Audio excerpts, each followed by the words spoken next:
મિત્રો, માં ભગવતીની કૃપા અને આશીર્વાદથી જ મનુષ્ય સુખી સંપન્ન થાય છે। આ તો માં છે। માં પોતાના ભક્તની બધી જ મુશ્કેલીઓ દૂર કરે છે। મિત્રો, માં તો દયાળુ છે। માં ભગવતી કરુણા સાગરી છે। માટે આપણે દરરોજ માતાજીના ચરણોમાં મસ્તક નમાવીએ છીએ અને માં જગદંબાના આશીર્વાદ મેળવીએ છીએ। પરંતુ શું તમે ક્યારે મિત્રો વિચાર્યું છે કે જોગણી માતાજીએ આવું સ્વરૂપ કેમ ધારણ કરેલું છે? જોગણી માતાજીએ પોતાનું મસ્તક કાપીને પોતાના જ હાથમાં કેમ પકડી રાખ્યું છે? જ્યારે પણ આપણે જોગણી માતાજીના મંદિરે જઈએ છીએ, જોગણી માતાજીના દર્શન કરીએ છીએ, ત્યારે એક સવાલ હંમેશા મનમાં ઉદ્ભવે છે કે આ આખરે જોગણી માતાજી કોણ છે અને કેમ આવું સ્વરૂપ ધારણ કર્યું છે? મિત્રો, તમે ઘણીવાર જોગણી માતાજીનો ફોટો જોયો હશે, પણ ક્યારે ધ્યાન આપ્યું છે કે જોગણી માતાજીએ પોતાનું માથું કાપીને હાથમાં પકડ્યું છે અને બાજુમાં બે દેવીઓ રક્ત પી રહી છે અને એક ત્રીજી રક્તની ધારા ખુદ માતાના મુખમાં જાય છે? એ શું સંકેત આપે છે? અને જોગણી માતાજીના ચરણોમાં આપણે જોઈએ છીએ ત્યારે આપણને જરૂરથી પ્રશ્ન થાય છે કે જોગણી માતાજીના પગ નીચે આ કોણ સૂતું છે અને વળી આ યુગલ શા માટે કામ મુદ્રામાં સૂતેલું છે? અને જોગણી માતાજી એમના ઉપર કેમ ઊભા છે? અને શું એ કોઈ દંડ છે કે કોઈ સંકેત? આનો અર્થ શું હશે? અને વળી આપણને એ પણ પ્રશ્ન થાય છે કે જોગણી માતાજી દિગંબર અવસ્થામાં શા માટે છે? કેમ જોગણી માતાજીએ વસ્ત્રો ધારણ નથી કરેલા? તેમના આવા સ્વરૂપનું શું અર્થ થતો હશે? અને વળી શા માટે માતાજીનું નામ જોગણી માતાજી છે? તો મિત્રો, આજના વિડીયોના માધ્યમથી આપને એવી ઘણી રહસ્યમય વાતો જણાવશું જે ઘણા લોકો અને ભુવાઓ પણ નહીં જાણતા હોય। મિત્રો, આપણે રોજ જોગણી માતાજીની સેવા પૂજા કરીએ છીએ, પરંતુ આજે આપણે જોગણી માતાજીની ઉત્પત્તિ વિશેના તત્વજ્ઞાન અને રહસ્ય વિશે જાણીશું, જેથી જોગણી માતાજીના સાચા સ્વરૂપ વિશે સમજીશું, જેથી આપણને જોગણી માતાજીના સાચા સ્વરૂપની ઓળખાણ થશે। અને ખાસ મિત્રો, એ વાત જાણીશું કે જોગણી માતાજીના સાધકોએ ભક્તોએ કયા નિયમોનું પાલન કરવું અને ક્યારે જોગણી માતાજી પ્રસન્ન થાય છે। તો મિત્રો, આવા જોગણી માતાજીના સાચા સ્વરૂપની, તેમના તાત્વિક અને આધ્યાત્મિક સ્વરૂપની સાચી માહિતી આપને જણાવશું। તો મિત્રો, આજનો વિડીયો ખૂબ જ જ્ઞાનવર્ધક થવાનો છે। તો મિત્રો, વિડીયોને અંત સુધી નિહાળજો, જેથી કરીને આપણે જોગણી માતાજીના સ્વરૂપ વિશે અને એના અર્થ વિશે જાણી શકશો। મિત્રો, અધૂરું જ્ઞાન ઘાતક સાબિત થાય છે, માટે વિડીયોને અધૂરો મૂકતા નહીં। મિત્રો, વિડીયોમાં આગળ વધીએ તે પહેલાં હજી સુધી આપે વિડીયોને લાઈક ન કર્યો હોય તો વિડીયોને લાઈક કરજો અને મિત્રો, માહિતી સારી લાગે, પસંદ આવે તો આપના સગા સંબંધીઓ મિત્રોને પણ આગળ શેર કરજો, જેથી કરીને આવી રહસ્યમય માહિતી જાણી શકે। અને મિત્રો, સાચી શ્રદ્ધાથી કોમેન્ટ બોક્સમાં જય જોગણી માતાજી લખવાનું ભૂલતા નહીં, જેથી કરીને આપ સૌ પર જોગણી માતાજીની કૃપા દ્રષ્ટિ બની રહે। તો મિત્રો, જોગણી માતાજીની ઉત્પત્તિની સાચી કથા આપણને શક્તિ સંગમ તંત્ર ગ્રંથના છીન મસ્તિકા ખંડમાં જોવા મળે છે। અહીં જોગણી માતાજીની ઉત્પત્તિની એક કથા આપણને જોવા મળે છે। મિત્રો, તાંત્રિક ગ્રંથો પર આધારિત કથા અનુસાર ઘણા સમય પહેલાની વાત છે, જ્યારે આ આખું બ્રહ્માંડ માત્ર ઉર્જા હતું। નહોતા સૂરજ, નહોતા ચંદ્ર, નહોતા તારા, કોઈ નામ નહીં, કોઈ સ્વરૂપ નહીં, માત્ર શક્તિ હતી। અને તે શક્તિના અનેક રહસ્યમય સ્વરૂપોમાંની એક છિન્ન મસ્તિકા દેવી હતી। તે કોઈ સામાન્ય દેવી નહોતી। આ શક્તિ હતી કે જે પોતાને કાપીને પણ સર્જન કરે છે અને જે મૃત્યુમાં પણ જીવન જોવે છે અને અજ્ઞાનના અંધકારને લોહીના પ્રવાહથી ધોઈ નાખે છે। મિત્રો, એક દિવસ દેવી મહામાયા તેમની બે શ્રેષ્ઠ સખીઓ જયા અને વિજયા સાથે મંદરાચલ પર્વત પર સ્નાન કરવા જાય છે।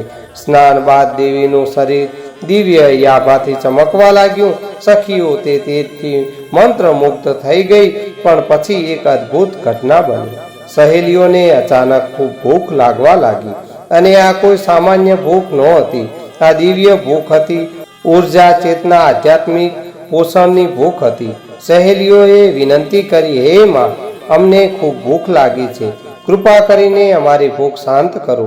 દેવીએ તેમને શાંત કરવાનો પ્રયાસ કર્યો અને કહ્યું, થોડી ધીરજ રાખો, હું હમણાં ખોરાકની વ્યવસ્થા કરીશ. પરંતુ ભૂખ વધતી રહી. દેવી સમજી ગયા કે આ ફક્ત શરીરની ભૂખ નથી, પણ આત્મતાની ભૂખ છે.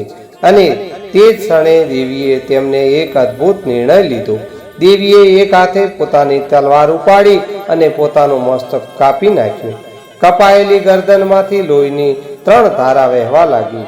એક ધારા જયાના મોંમાં ગઈ, બીજી ધારા વિજયાના મોંમાં ગઈ અને ત્રીજી ધારા ચમત્કારિક રીતે દેવીએ પોતે પોતાના હાથમાં રાખેલા માથામાં ગઈ. દેવીનું શરીર નિવસ્ત્ર, ઉગ્ર, ગુસ્સે અને છતાં દયાળુ. દેવીની પાછળ ઊભી હતી તેની 2 શક્તિઓ, એક ડાકીની અને બીજી વર્ણવિની, દેવી સાથે ઉગ્ર નૃત્યુમાં વ્યસ્ત હતી. આ મહામાયા જોગણી માતાજી હતા. તેમનું આ સ્વરૂપ દર્શાવે છે કે સાચી શક્તિ એ છે જે પોતાના બલિદાન દ્વારા જીવિત રહે છે. તેમનું શિરચ્છેદ મૃત્યુ ન હતો, આ તો અહંકારનો વધ હતો, ઈચ્છાઓનો નાશ હતો અને આત્માના સાચા સ્વભાવનું પ્રકટીકરણ હતું. તે નિવસ્ત્ર હતા કારણ કે મિત્રો સત્યને કોઈ આવરણની જરૂર નથી હોતી. તેમણે તલવાર ચલાવી હતી કારણ કે ફક્ત વિવેક બુદ્ધિ જ જ્ઞાનને કાપી શકે છે. માતાજી હસતા હતા કારણ કે તેમણે મૃત્યુ પર પણ વિજય મેળવ્યો હતો. છિન્ન મસ્તિકા માત્ર ક્રૂરતા નથી, તે બલિદાન, હિંમત, જ્ઞાન અને પરિવર્તનની શક્તિ છે. તે આપણને શીખવે છે કે ક્યારેક સર્જન માટે વિનાશ પણ જરૂરી છે અને અંતિમ બલિદાન આત્મસમર્પણ છે. જટાજૂટમ કિરીટ રક્તમાલ્યમ બારાવૃતા છિન્ન મસ્તિકા મહાદેવી તવમ શરણમ ભવે. મિત્રો, હવે આપણે જોગણી માતાજીના સ્વરૂપના રહસ્યને સમજીશું. મિત્રો, જોગણી માતાજીના ઘણા તાંત્રિક ચિત્રો અને ફોટાઓ જોવા મળે છે કે તે નિવસ્ત્ર ઉકલ છે અને તેમની નીચે એક પુરુષ અને સ્ત્રી યુગલ પ્રેમની સ્થિતિમાં સૂતેલા છે. મિત્રો, આ યુગલ કામદેવ અને રતિ છે અને તે બંનેની ઉપર જોગણી માતાજી ઊભા છે. લોહીની ધારાઓ વહે છે. તો મિત્રો, સામાન્ય રીતે આપણને પ્રશ્ન થાય કે આનો શું અર્થ થતો હશે? તો મિત્રો સાંભળો, અહીં માતાજીના પગ નીચે જે યુગલ સૂતું છે તે કામદેવ અને રતિ છે. એટલે કે કામદેવ અને રતિ ઈચ્છા, વાસના અને સાંસારિક સુખોનું પ્રતીક છે અને જોગણી માતાજી તેમના ઉપર ઉભેલા છે. એટલે તેનો અર્થ એ થાય છે કે જોગણી માતાજી સાંસારિક ઈચ્છા, વાસના અને સુખોથી ઉપર ઉઠેલા છે. અને જ્યારે જોગણી માતાજીનો કોઈ ભક્ત પણ આવી ઈચ્છાઓ અને વાસનાઓ પર વિજય મેળવે છે ત્યારે તેનામાં આધ્યાત્મિક ચેતના ઉદ્ભવે છે. કામદેવ અને રતિનું આ પ્રતીક સાંસારિક ઈચ્છાઓનો વિનાશ નથી, પરંતુ તેના ઉપર વિજય અને ઉત્કૃષ્ટતાનું પ્રતીક છે. તે શક્તિ જે પ્રજનનથી મુક્તિ તરફ લઈ જઈ શકે છે. હવે મિત્રો, તંત્ર અનુસાર જાતીય ઈચ્છા કામ મૂલાધાર ચક્ર સાથે જોડાયેલ છે.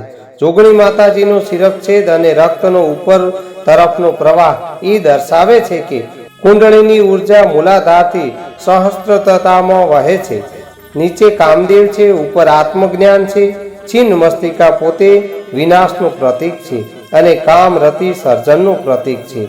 તે સમજાવે છે કે બંને શક્તિઓ એક બ્રહ્મ તત્વના 2 સ્વરૂપો છે. જ્યાં સુધી માણસ કામમાં સામેલ છે ત્યાં સુધી તે બંધનમાં છે, પરંતુ જ્યારે વ્યક્તિ તે જ કામને યોગમાં પરિવર્તિત કરે છે ત્યારે તે મુક્ત થઈ શકે છે. તાંત્રિક વ્યવહારમાં કામ અને રતિ મૂળભૂત યૌન શક્તિઓના પ્રતીક છે. તેમના ઉપર ઉભેલી દેવી દર્શાવે છે કે તાંત્રિક સાધકે કામને દબાવવું જોઈએ નહીં, પરંતુ તેનું રૂપાંતર કરવું જોઈએ. મિત્રો, આ જ કારણ છે કે જોગણી માતાજી કામ અને રતિ ઉપર ઊભા રહીને પણ આનંદિત અને મુક્ત દેખાય છે. કામારી રીપુ મારણી શરણ્યના ત્રિલોક્ય મોહનિયા ચંડી ચંડ સુતાનું જાનું શક્તિના રક્તાય ભા શક્તિતા. અહીં જોગણી માતાજીને કામરી, કામનો વધ કરનારા કહેવામાં આવે છે, પરંતુ વાસ્તવમાં તે કામને શુદ્ધ કરે છે અને તેને બ્રહ્મ તરીકે સ્થાપિત કરે છે. મિત્રો, હવે આપણે જોગણી માતાજીના નામનો અર્થ સમજીશું કે જોગણી શબ્દનો અર્થ શું થાય છે. તો મિત્રો, જોગણી શબ્દ યોગિની પરથી બનેલો છે. હવે આ યોગિની શબ્દ યોગ પ્લસ ઈની પરથી આવ્યો છે, જેનો અર્થ યોગમાં સ્થિત અથવા યોગીની શક્તિથી સંપન્ન દેવી થાય છે. તેથી યોગીની શબ્દનો મૂળ અર્થ છે યોગની શક્તિથી સિદ્ધ થયેલ દેવી, યોગનો માર્ગ જાણતી અને શીખવતી દેવી, અથવા જે પોતે બ્રહ્મ સાથે એક રૂપ થઈ ગઈ છે તે દેવી. યોગીની એટલે વાસનાથી મુક્ત ચેતના. જોગણી માતાજીનું સ્વરૂપ અહંકાર અને વાસના પરનું નિયંત્રણનું પ્રતીક છે. તે પોતાનું મસ્તક કાપી નાખે છે, એટલે કે તે અહંકારનો નાશ કરે છે. આ જ સ્થિતિ જ્યારે સાધકનો અહંકાર અદ્રશ્ય થઈ જાય છે અને તે યોગમાં સ્થિત થાય છે ત્યારે તેને યોગીની બનાવે છે. એટલે કે જોગણી માતાજી પોતે પરમ યોગીની દેવી છે, તેથી તેમને યોગીની કહેવામાં આવે છે. છિન્ન મસ્તિકાની આ 64 યોગીનીમાંની એક મુખ્ય યોગીની માનવામાં આવે છે. તે મહાયોગીની છે, જે ફક્ત ધ્યાન જ નહીં પરંતુ બલિદાન, પરિવર્તન અને મુક્તિનું પણ પ્રતીક છે. મિત્રો, હવે આપણે જોગણી માતાજીના કપાયેલા મસ્તકનો અર્થ સમજીશું. મિત્રો, જોગણી માતાજીએ પોતાનું મસ્તક પોતાની જાતે જ કાપી નાખ્યું છે. તે એ સમજાવે છે કે તેમણે પોતાના અહંકારનો નાશ કરી નાખ્યો છે. તેમનામાં કોઈ અહંકાર કે અભિમાન નથી. તેમનું આવું સ્વરૂપ અહંકારના વિનાશ, આત્મનિયંત્રણ અને સમર્પણ ત્યાગનું પ્રતીક છે. દેવી જ્ઞાનની સ્થિતિમાં છે, જ્યાં સ્વનું કોઈ ભૌતિક અસ્તિત્વ નથી. બીજું આપણને એ જોવા મળે છે કે તેમના કપાયેલા ગળામાંથી લોહીની 3 ધારાઓ વહે છે. વચ્ચેથી નીકળતી લોહીની ધારા, જેનો અર્થ આત્મ સંપૂર્ણતા દર્શાવે છે કે જ્ઞાન આખરે અંદરથી આવે છે, અને બીજી 2 લોહીની ધારાઓ બંને બાજુએ ઊભેલી ડાકીની અને વર્ણની દેવીના મુખમાં જાય છે. વર્ણનીની દેવીને સાકીની દેવી તરીકે પણ ઓળખવામાં આવે છે, જેનો અર્થ એ થાય છે કે દેવી પોતાની શક્તિનો ઉપયોગ બીજાઓને પોષણ આપવા માટે કરે છે. મિત્રો, હવે આપણે જોગણી માતાજીની બાજુમાં જે 2 દેવીઓ ઊભેલી છે તેમના સ્વરૂપના રહસ્યને જાણીશું. તો તેમની બાજુમાં ડાકીની અને વર્ણનીની, જેને સાકીની પણ કહેવાય છે. ડાકીની જે જોગણી માતાજીના ડાબે પડખે ઊભી હોય છે, જેમનો રંગ કાળો કે વાદળી હોય છે, જે તમોગુણ કે જડતા અંધકારનું સ્વરૂપ છે. અને વર્ણની કે સાકીની જે જમણે પડખે ઊભી હોય છે, જેનો રંગ લાલ કે પીળો હોય છે, જે રજોગુણ કે ગતિશીલતા ઈચ્છાનું સ્વરૂપ છે. જોગણી માતાજીના મુખ્ય સ્વરૂપ ત્રિગુણ એટલે કે સત્વ, રજસ, તમસથી પરે છે. જ્યારે સહચર્યા એક જ ત્રિગુણ વિશ્વનું પ્રતિનિધિત્વ કરે છે. મિત્રો, હવે જોગણી માતાજીના દિગંબર સ્વરૂપનો શું અર્થ થાય છે તે જાણીશું.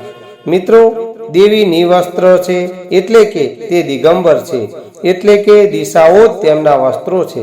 તેમને કોઈ પણ પ્રકારના વસ્ત્રો ધારણ કરેલા નથી, જે દર્શાવે છે કે તે શુદ્ધ ચેતનાનું સ્વરૂપ છે. આ સ્વરૂપ નિર્લપતા, તે જગતથી પરે છે. સંપૂર્ણ આત્મ સાક્ષાત્કાર, કોઈ શરમ નહીં, કોઈ ભૌતિક બંધન નહીં. આધ્યાત્મિક નગ્નતા એટલે જ્યાં આત્મા ફક્ત શુદ્ધ ચેતનાને જોગણી માતાજીનું મસ્તક કાપી નાખ્યા પછી પણ જીવિત રહે છે. દેવીનું માથું કાપી નાખવામાં આવ્યું છે, છતાં તેઓ વસતા રહે છે અને મસ્તક એક હાથમાં પકડી રાખે છે. આ સ્વરૂપ દર્શાવે છે કે ચેતના શરીરની બહાર હોય છે, અંદર નહીં. શરીર તો ફક્ત પંચ તત્વોનું જ બનેલું છે. તેમનું આ સ્વરૂપ આપણને સમજાવે છે કે જ્યારે આત્મા શરીર અને મનની બહાર જાય છે, તે બ્રહ્મ જ્ઞાનની પ્રાપ્તિ થાય છે અને વ્યક્તિ યોગી બને છે કે જોગી બને છે. તમારે તમારી ચેતનાને મન અને શરીરની પાર લઈ જવી પડે. તો ચાલો મિત્રો, હવે તમને ટૂંકમાં અને સરળ રીતે જોગણી માતાજીના સ્વરૂપનું રહસ્ય સમજાવીએ. તો મિત્રો, મસ્તક કાપી નાખવું એટલે કે અહંકારનો ત્યાગ, આત્મ બલિદાન. રક્ત પ્રવાહો એટલે ઉર્જાનો પ્રવાહ, એટલે કે પ્રાણ શક્તિ. ડાકીની વર્ણની, જેને સાકીની એટલે કે રજ અને તમસ પર નિયંત્રણ. પ્રેમમાં યુગલ એટલે જીવન, શક્તિ અને વાસના પર વિજય. દેવીનું આસન એટલે શક્તિ દ્વારા વાસનાની પાર. દિગંબર સ્વરૂપ એટલે આત્મજ્ઞાનની અનુભૂતિ અને વિરક્તતા. કાપેલા માથામાં રક્ત એટલે આત્મ સંતુષ્ટ, આત્મ અનુભૂતિ. તો મિત્રો, જોગણી માતાજી મૃત્યુ અને જીવન, ત્યાગ અને પરિપૂર્ણતા, વાસના અને મુક્તિનું પ્રતિનિધિત્વ કરે છે. આ બધા દ્વૈત ખરેખર એક જ ચેતનાના 2 પડછાયા છે. તે શક્તિના પરમ સ્વરૂપનું પ્રતિનિધિત્વ કરે છે, જે પોતાનું બલિદાન આપીને પણ સૃષ્ટિનું પોષણ કરે છે. માટે મિત્રો, જો જોગણી માતાજીની ભક્તિ કરો છો, જો મિત્રો તમે જોગણી માતાજીને માનો છો, જો મિત્રો તમે જોગણી માતાજીને પ્રસન્ન કરવા માંગો છો, તો જોગણી માતાજી ક્યારે મિત્રો પ્રસન્ન થાય છે તે પણ આપ હવે સમજી ગયા હશો. જ્યારે કોઈ ભક્ત આ બધી બાબતોને ધ્યાનમાં રાખી ભક્તિ કરે છે, એટલે કે અહંકાર અભિમાન નથી કરતો, સરળ અને ખુશમય રહે છે અને પર સ્ત્રીને જેને બહેન માતા સમજે છે, એટલે કે વાસનાનો વિકાર મનમાં નથી લાવતો અને બધા જ વ્યક્તિને એક સમાન માને છે અને એક સમાન સમજે છે. કોઈ ઊંચ નહીં ને કોઈ સામાન્ય નહીં, ક્રોધ પર નિયંત્રણ રાખે છે અને બીજાને ઉપયોગી બને છે. અને ખાસ મિત્રો, દારૂ માંસનું સેવન નથી કરતો, તો ત્યારે જોગણી માતાજી તે સાધક ભક્ત પર પ્રસન્ન થાય છે અને તેનો બેડો પાર થઈ જાય છે. અંતે સ્વર્ગમાં સ્થાન મળે છે અને તે દિવ્ય રૂપ ધારણ કરે છે અને પૃથ્વી પર પૂજન્ય બને છે. અને મિત્રો, જોગણી માતાજીને મીઠો પ્રસાદ ધરાવવો, ચોખા અને ગોળ અથવા સુખડી ધરાવવા, અને જો બની શકે તો જોગણી માતાજીને ગુલાબનું ફૂલ અર્પણ કરવું, ચરણોમાં ધરાવવું, તો જોગણી માતાજી ભક્ત પર રાજી રહેશે. તો મિત્રો, આપ સૌ મિત્રો પર જોગણી માતાજીના આશીર્વાદ સદાય માટે બન્યા રહે, એ જ પ્રાર્થના સાથે આજનો વિડીયો અહીં પૂર્ણ કરીશું. અને મિત્રો, હું આશા રાખું છું કે આજનો વિડીયો આપને જરૂર પસંદ આવ્યો હશે.